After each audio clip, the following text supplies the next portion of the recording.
que ele revela? O perfeccionismo, gente, segundo os livros, conteúdo da Cristina Cairo, ele nasce do medo da rejeição e da necessidade inconsciente de controlar o amor. É a pessoa que busca fazer tudo impecável para ser aceita, confundindo o valor próprio com desempenho. Por trás da exigência, a insegurança e carência de afeto. O corpo costuma tensionar, especialmente os ombros, a mandíbula e o sistema digestivo.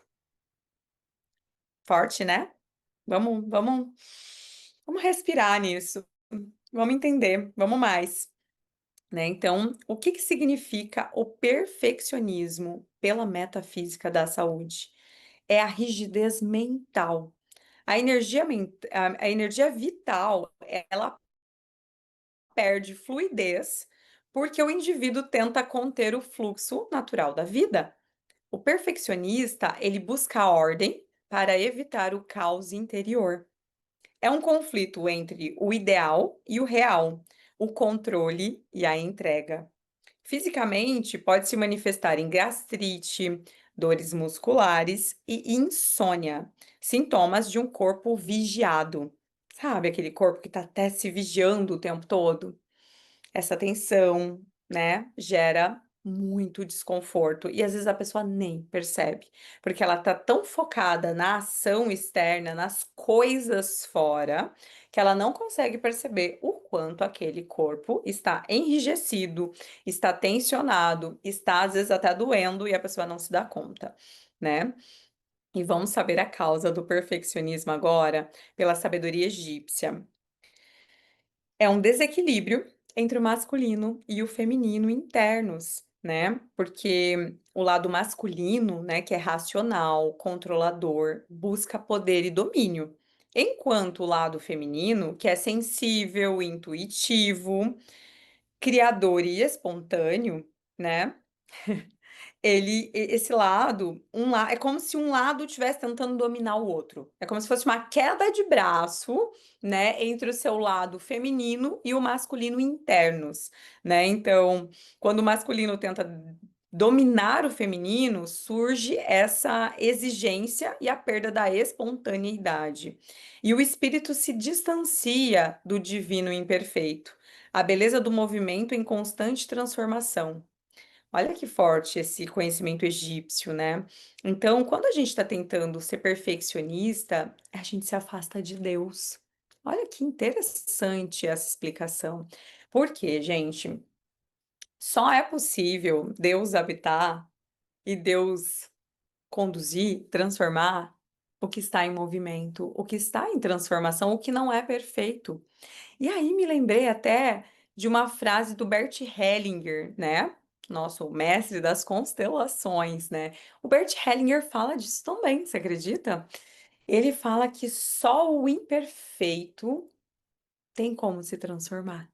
Só o imperfeito tem cura. Só o imperfeito eu não lembro a frase original, mas o sentido dela, né, a paráfrase dela é essa, que é só o imperfeito que pode ser curado, só o imperfeito que pode ser transformado, só o imperfeito tem solução. Ou seja, se a gente acha que é possível ser perfeito, a gente está numa arrogância tão grande, a gente está numa soberba tão grande, a gente está num ego inflado tão imenso. Tem noção disso?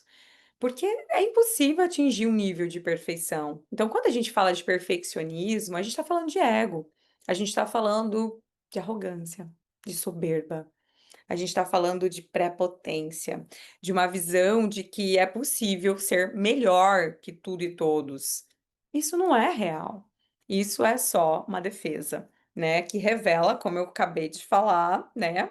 Revela medo da rejeição, revela, né, insegurança, carência de afeto, revela rigidez mental, revela, né, desequilíbrio entre o masculino e o feminino internos, entende?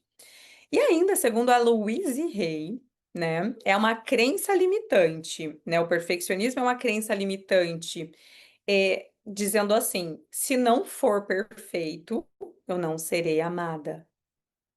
Olha que forte. Qual que é a origem? Autocrítica e rigidez aprendidas na infância. Porque muitas vezes, ao tentar aprender, ao tentar fazer algo, a gente precisa atender uma expectativa dos nossos pais, né? Então, já parou para pensar que a criança é perfeita? É perfeita na sua imperfeição. É perfeita porque tem graça na criança aprendendo a andar e caindo. Tem graça na criança aprendendo a comer e se lambuzando toda, sabe? Porque essa é a graça da vida, o movimento que gera essa graça, que é essa presença divina em nós.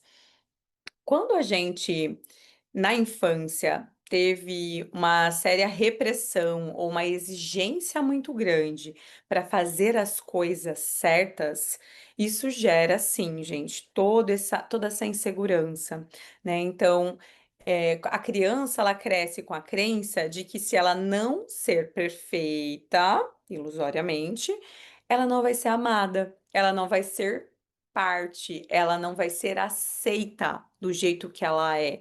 Ela tem que fazer assim para que os pais possam amá-la, para que os pais possam, né, aceitá-la.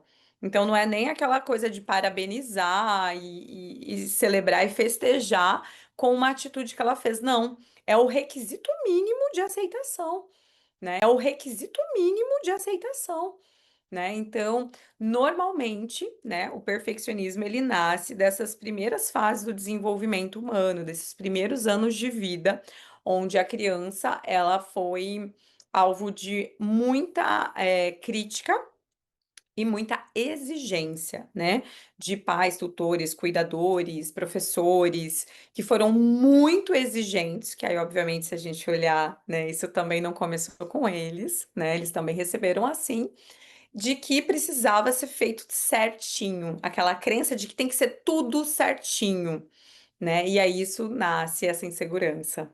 Então, tem cura, né, gente? Estamos aqui na live da cura para falar que tudo tem cura, que é possível se transformar com conhecimento sobre isso. Então, reforçando aqui, né, recapitulando, as causas emocionais do perfeccionismo: medo de errar e ser humilhado, necessidade de aprovação e controle, culpa por sentir prazer ou descansar, repressão da criatividade ou espontaneidade e dificuldade de confiar no fluxo da vida.